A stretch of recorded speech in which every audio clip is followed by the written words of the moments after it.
मैं अश्विनी कुमार राय आप सभी का हिंदी क्लासेस में हार्दिक स्वागत एवं अभिनंदन करता हूं।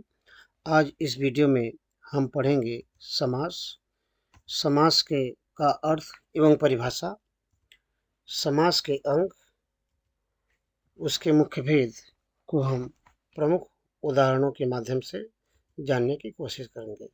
साथ ही हम प्रत्येक समास पर प्रश्न अभ्यास देंगे, प्रश्न देंगे जिसे आपको कमेंट बॉक्स में हल करके बताना हो। समास के अर्थ एवं परिभाषा। समास शब्द दो शब्दों सम प्लस आस से मिलकर बना है, जिसका अर्थ है शब्दों को पास पास बिठाना, अर्थात दो या दो से अधिक शब्दों से मिलकर बने नवीन एवं सार्थक शब्द को समास कहते हैं। जैसे रसोई के लिए घर से जो शब्द बना रसोई घर, यह समास हुआ। जिसका कोई अर्थ हो उसे सार्थक शब्द कहते हैं। यहाँ स्टार दिया गया है सार्थक में, तो जिसका अर्थ है कि उसका कोई अर्थ हो। हम कह सकते हैं समास का अर्थ होता है शब्दों का संक्षिप्तीकरण, संक्षेपण, अर्थात शब्दों से विभक्त आदि का लोप कर नए बने शब्द को समास कहा जाता है। या इसे हम और आसान भाषा में कह सकते हैं, दो या दो से अधिक शब्दों से मिलकर जो छोटा और नया शब्द बनता है उसे समास कहते हैं। समास के अंग। समास में मुख्य रूप से दो पद होते हैं। पहला है पूर्व पद और दूसरा है उत्तर पद। पूर्व पद। समास रचना में दो पद होते हैं। इन पदों में जो पद पहले आता है उसे पूर्व पद कहते हैं। इसे हम एक उदाहरण के माध्यम से समझेंगे। देश का भक्त बना देशभक्त। तो देश का भक्त में जो पहला शब्द आया, पहले आया, सबसे पहले वो देश है, तो इसलिए जो देश है वह पूर्व पद होगा। उत्तर पद। पूर्व पद के बाद जो दूसरा पद आता है उसे उत्तर पद कहा जाता है। जैसे देशभक्त, भक्त में जो है भक्त बाद में आता है, इसलिए इसे उत्तर पद कहते हैं।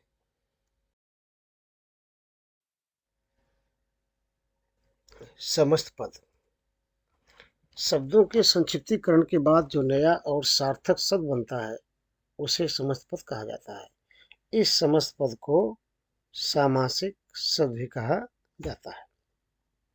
जैसे रसोई के लिए घर, शब्द बना रसोई घर। तो जो रसोई के लिए घर, पूर्व पद हो गया रसोई, घर हो गया उत्तर पद, विभक्ति चिन्ह हो गए के लिए। तो जो ये विभक्ति चिन्ह के लिए को हटा करके रसोई घर बना, जो संक्षिप्तीकरण किया, संक्षेपण किया गया, जो रसोई के लिए घर को पास पास बिठा कर रसोई घर किया गया, यही समस्त पद या सामासिक शब्द कहा जाता है। अनुदाहरण विद्या का आलय विद्यालय। इन उदाहरणों में समास की प्रक्रिया पूर्ण होने पर जो नवीन शब्द रसोई घर तथा विद्यालय बने हैं, इसे ही समस्त पद कहा जाता है। रसोई घर तथा विद्यालय समस्त पद हुए। समास होने के बाद विभक्ति के चिन्ह गायब हो जाते हैं। विभक्ति चिन्ह होते हैं जैसे रसोई के लिए घर में के लिए, विद्या का आलय में का लोप होकर के नया शब्द बना रसोई घर। और समास विग्रह। समस्त पद के सभी पद अलग अलग किए जाते हैं। जब समस्त पद के सभी पद अलग अलग किए जाते हैं, यानी उसमें विभक्तियां लगा दी जाती हैं, तो उसे समास विग्रह कहते हैं। जैसे पूजा घर, पूजा के लिए घर, विग्रह किया गया। पूजा घर को अलग अलग किया गया, जो संक्षिप्तीकरण किया गया, संक्षेपण किया गया था, जो पास पास बिठा गया था, उसे अलग कर दिया गया, तो बना पूजा के लिए घर। यही पूजा के लिए घर समास विग्रह हुआ। जलवायु समस्त पद है, पूर्व पद है जल, वायु है उत्तर पद, और समास विग्रह करने पर बना जल और वायु। गंगा जल, समास विग्रह बना गंगा का जल। ऋण मुक्त, समास विग्रह हुआ ऋण से मुक्त। विग्रह के बाद सामासिक शब्द गायब हो जाते हैं।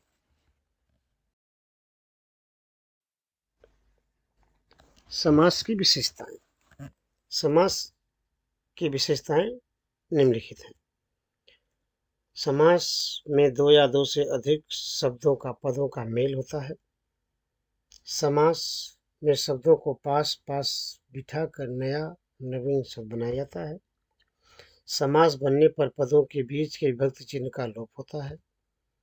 समास में बने शब्दों में कभी पूर्व पद प्रधान होता है, कभी उत्तर पद प्रधान होता है, तो कभी दोनों पद प्रधान होते हैं। कभी इन दोनों के अतिरिक्त कोई अन्य पद प्रधान होता है। पदों की इन्हीं प्रधानता के कारण समास को 6 भागों में बांटा जाता है। समास के भेद। हिंदी में समास 6 प्रकार के होते हैं। अव्ययीभाव समास, तत्पुरुष समास, कर्मधारय समास, द्विगु समास, द्वंद्व समास तथा बहुव्रीहि समास। कुछ लोग कर्मधारय तथा द्विगु को तत्पुरुष समास का उपभेद मानते हैं तथा उनके अनुसार समास 4 ही होते हैं: अव्ययीभाव, तत्पुरुष, द्वंद्व तथा बहुव्रीहि।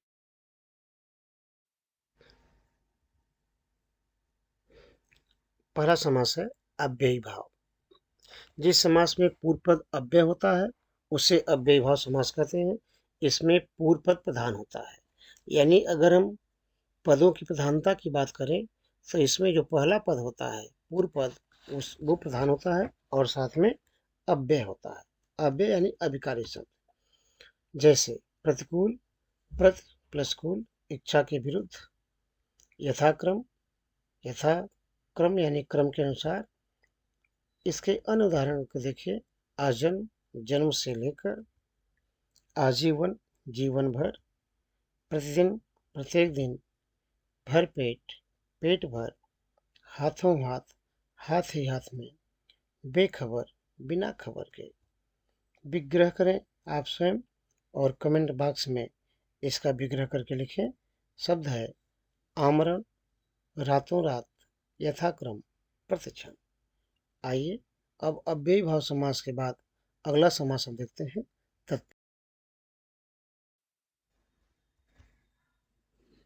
तत्पुरुष समास।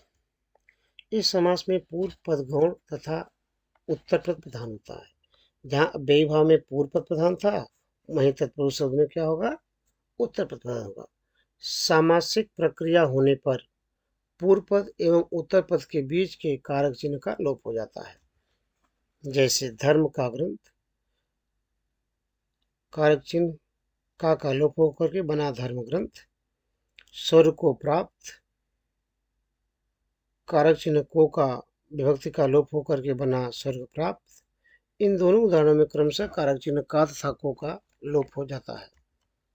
इन्हीं कारक चिन्हों के आधार पर तत्पुरुष समास के 6 भेद होते हैं: कर्म तत्पुरुष, करण तत्पुरुष, संप्रदान तत्पुरुष, अपादान तत्पुरुष, संबंध तत्पुरुष, अधिकरण।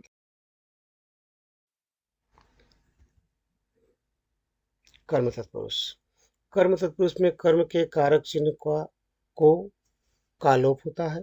जैसे स्वर्ग प्राप्त, स्वर्ग को प्राप्त, कारक चिन्ह जो को है उसका लोप हो रहा है। मतदाता, मत को देने वाला, तो को का लोप। जेब को कतरने वाला, जेब कतरा, को का लोप। इन उदाहरणों में को कारक चिन्ह का लोप हो रहा है। करण तत्पुरुष। इसमें विभक्ति चिन्ह से या के द्वारा का लोप होता है। जो तृतीय यानी करण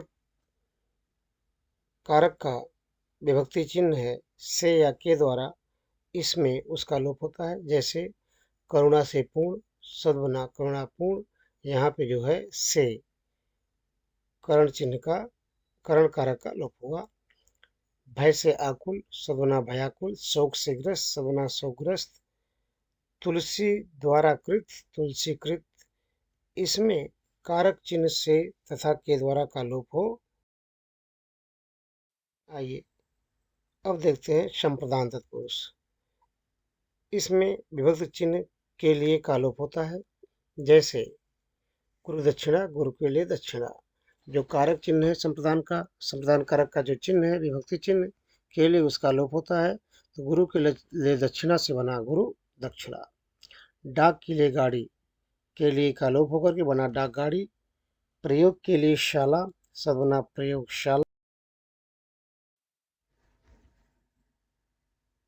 अपादान तत्पुरुष, इसमें जो कारक चिन्ह है विभक्ति चिन्ह से अपादान में यानी पंचमी विभक्ति का जो चिन्ह है चे, उसका लोप होता है। जैसे पाप से मुक्त, सद बना पाप मुक्त। गुण से हीन, सद बना गुणहीन। जल से हीन, सद बना जल। संबंध तत्पुरुष, संबंध तत्पुरुष में विभक्ति चिन्ह यानी संबंध कारक का जो चिन्ह है का, की, के, रा, री, रे का लोप होता है। जैसे गंगा का जल, सद बना गंगा जल। जल की धारा, सद बना जल धारा। गृह का स्वामी, सद बना का लोप। अधिकरण तत्पुरुष, इसमें में तथा पर विभक्ति चिन्ह का लोप होता है। जैसे जल में मग्न, जलमग्न। पुरुषों में उत्तम, पुरुषोत्तम। अपने आप पर भी थी, आप भी थी। अब हम कुछ अभ्यास के यहाँ पे अभ्यास के लिए प्रश्न दे रहे हैं, जिसे आप कमेंट बॉक्स में लिखिए और फिर देखा जाए कि हमने तत्पुरुष समास को कितना समझा। शब्द हैं यश प्राप्त, शर्वज्ञ, गगनचुंबी, बाढ़ पीड़ित, मदांध, सुरचित, गौशाला, परीक्षा भवन, स्नान घर, धनहीन, पदमुक्त, जलधारा, पराधीन, कलाश्रेष्ठ, गृह प्रवेश, लोकप्रिय। आपको इसमें तत्पुरुष समास के केवल भेद को बताने हैं। कमेंट बॉक्स में जरूर लिखिए। अगला जो समास है वो है कर्मधारय। जिस समास में पूर्व पद एवं उत्तर पद में विशेषण विशेष का संबंध हो उसे कर्मधारय समास कहते हैं। इसमें उत्तर पद प्रधान होता है, उसके पूर्व तथा उत्तर पद में उपमान उपमेय का भी संबंध होता है, उपमेय उपमान का भी संबंध होता है। जैसे नीली है जो गाय, नील गाय। यहाँ नील यानी नीला, नीली विशेषण है और गाय विशेष है, तो विशेषण विशेष संबंध हुआ। महान है जो आत्मा, महात्मा। इसमें भी आत्मा विशेष है, महान जो है विशेषण है, तो विशेषण विशेष संबंध। महान है जो राजा, महाराजा। विशेषण विशेष संबंध। मृग के समान नयन, मृग नयन। चंद्र के समान मुख, चंद्रमुख। इसमें उपमेय उपमान हो गया। कमल के समान नयन, कमल नयन। उपमेय उपमान संबंध। द्विगु समास, जहाँ कर्मधारय में पूर्व पद विशेषण था, यानी पूर्व पद गुण को बताता था, विशेषता को बतलाता था। द्विगु में भी एक तरह से पूर्व पद विशेषण ही है, लेकिन यह विशेषण संख्यावाची है। तो जिस हम कह सकते हैं जिस समास में पूर्व पद संख्यावाची हो और उत्तर पद प्रधान हो उसे द्विग समास कहते हैं। जैसे नवरत्नों का समूह, नवरत्न। 7 दिनों का समूह, सप्ताह। पंचवटों का समूह, पंचवटी। 7 ऋषियों का समूह, सप्ताह। द्वंद्व समास, जिस समास में दोनों पद प्रधान हो, यानी पूर्व और उत्तर पद दोनों समान हो। समान का मतलब है कि दोनों प्रधान हो और प्रधानता इस तरह से हो कि किसी एक की प्रधानता को साबित न किया जाए, तो उसे हम द्वंद्व समास कहते हैं। इस समास में हम योजक चिन्ह और या का बोध देखते हैं। इस समास के समस्त पद का विग्रह करने पर और, अथवा, या, एवं, तथा शब्दों का प्रयोग होता है। जैसे गुण दोष योजक चिन्ह है, समास विग्रह हुआ, गुण और दोष और लगा। अपना पराया, यहाँ पे समास विग्रह हुआ अपनाया। अब अगला समास है बहुव्रीहि समास। जिस समास में पूर्व पद उत्तर पद की प्रधानता न होकर के किसी अन्य विशेष अर्थ का बोध होता है, उससे बहुब्रीहि समास कहते हैं। यानी बहुब्रीहि समास में न तो पूर्व पद प्रधान होता है और न ही उत्तर पद प्रधान होता है, अलबत्ता इन दोनों पद के अतिरिक्त कोई तीसरा अर्थ निकलता है, उसे हम बहुब्रीहि समास कहते हैं। जैसे लंबा है उधर जिसका, अर्थात लंबोदर, अर्थात गणेश। गिर को धारण करने वाला, अर्थात गिरधर कृष्ण। मंत्रियों में प्रधान है जो, अर्थात प्रधानमंत्री। हंस है वाहन जिसका, अर्थात हंस वाहिनी। अभी हमने समास, उसके अर्थ, परिभाषा, भेद को पढ़ा। अब हम यहाँ पे कुछ अभ्यास के लिए प्रश्न लेकर हैं, जिसमें आपको समास पहचानना है।